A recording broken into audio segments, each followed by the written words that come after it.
तो दोस्तों हम लोग अनबॉक्सिंग करके दिखा रहे हैं।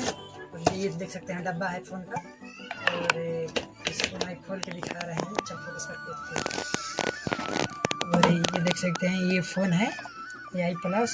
और यहाँ पे देख सकते हैं इसमें एक कवर दिया हुआ है, एक उजला है, और ये USB Type-C है।